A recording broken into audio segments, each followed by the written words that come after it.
have a job done, they could do facilities or get rental of equipment for you. So the understanding I got from talking to them is that, they wouldn't actually produce it. But you could go and say, I have a manuscript, I want to get it produced as a movie, but I guess that will eventually come, if at all.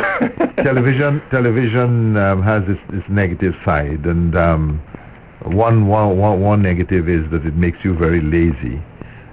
You don't read, because you get into other people's worlds by sitting in a lounging chair and eating the wrong things and looking at television and so on. That's one of the negatives.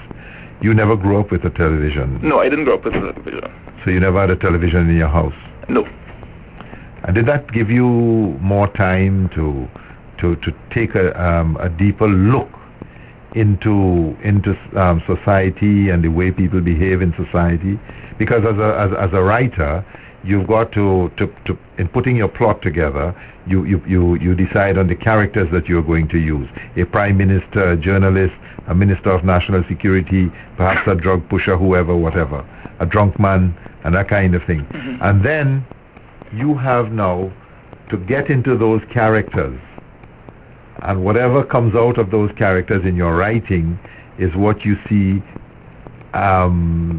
in the feeling and the emotions and the values in such characters. Am I right or wrong? You're correct. And having now gone into all of these characters as the writer to produce these characters with all of these characteristics, does that leave you with a sense of restlessness or anguish, or is it leaves you with a feeling of accomplishment?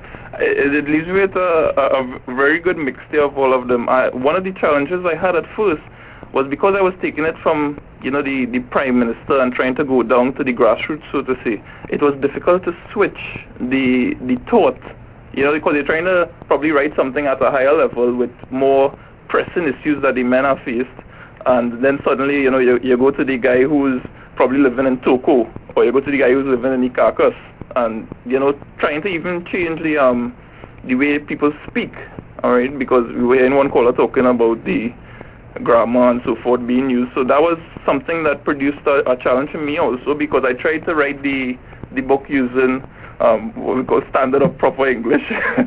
And it was challenging at first, and I think something that influenced that was the very speech, the Trinidadian dialect as we call it.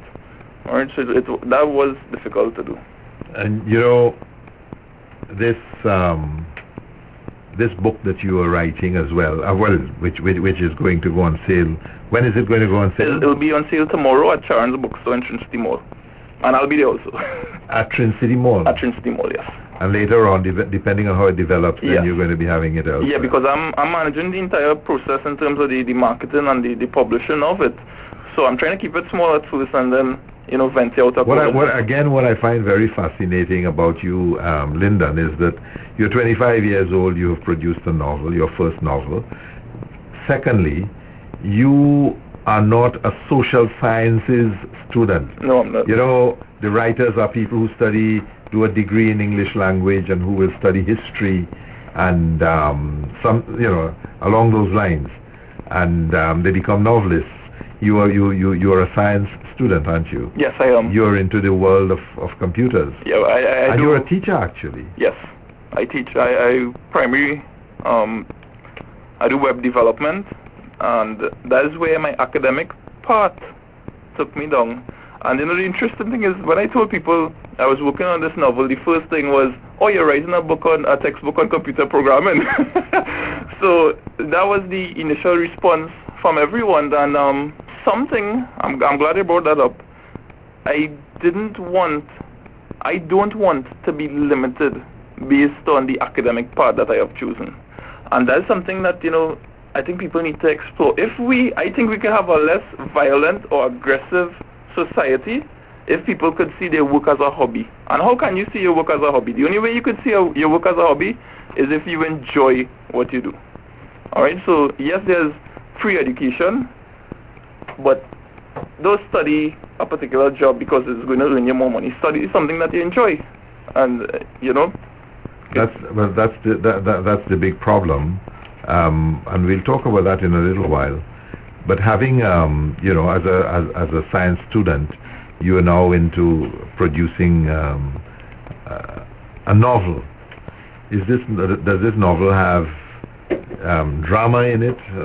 I see the name of the novel is 90 Days of Violence. Yes, it is a very healthy mixture between espionage, comedy, love.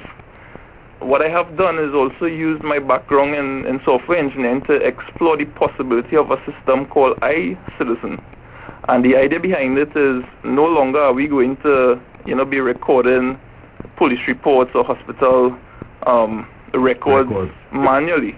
All right. So there's this software called iCitizen, which is developed by a character called Sean Brown in the story, and it actually shows that if we have these systems in place, how we could nab offenders. Because my belief is, you really can't prevent the crime 100%, but you could curb it.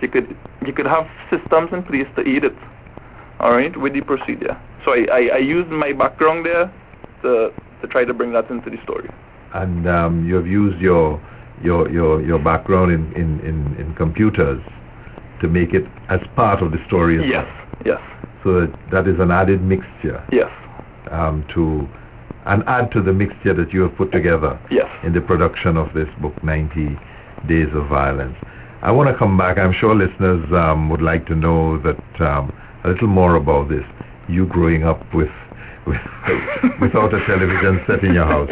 But let me just remind our listeners that we're talking with our guest, Mr. Lyndon Baptiste, a 25-year-old young man who comes from Trin City, and he is going to be putting his first published novel, 90 Days of Violence, on sale tomorrow at the Trin City Mall, Charon's Bookshop, Trin City Mall, tomorrow. And that is what we are talking about. We think that it is important that our listeners, and indeed Trinidad and Tobago for starters, should know about a production like this. Coming back to this television story, I am asking myself the question: how many young men like you have grown up in a house without a television? Did you rebel? I mean, there is a thing that we call peer pressure in Trinidad and Tobago. Why is it that a guy would want to wear his trousers quite down by below his waist and expose his underpants and so on? And when I ask that question, they say peer pressure. Right. Did you feel that kind of peer pressure? Well, how the story began? Why is it? Have you ever asked yourself why you never had a television in your house? We'll be going into a totally different topic here there, but it is based on... Yeah, but it is a topic that would have shaped your own views about society. Yes. Because what is contained in this book is actually a reflection of what you see society as being. So I'm looking at your upbringing and what may have influenced you to become a writer. Your father at one time was a journalist, and a lot of us today, we are victims of this kind of cultural imperialism that television brings. To what extent we can be that selective in order to have the right kind of influence on the young minds that are growing up in our homes. Okay. It is from that context that I am asking this question. Did you rebel? There was no television. Whose decision was it? Okay. I wasn't evading the question earlier, but what it is based on the faith that I belong to. And so it isn't a golden rule, but what we do is we avoid the television and the radio. The bombardment, if you want to call it that, yes. In terms of being rebellious regarding it, I can remember running over my neighbor a lot to look at different things on air, and so that's probably as far as the rebellion per se went. But it gave you an opportunity for some kind of deeper inward reflection. Yes, and what I want to add to that too is I think it gave my parents really equal opportunity to pay attention to all of us, and I think that's something that could even contribute to the violence today, and it's something that features in the story also, with a housewife and her husband is that there's this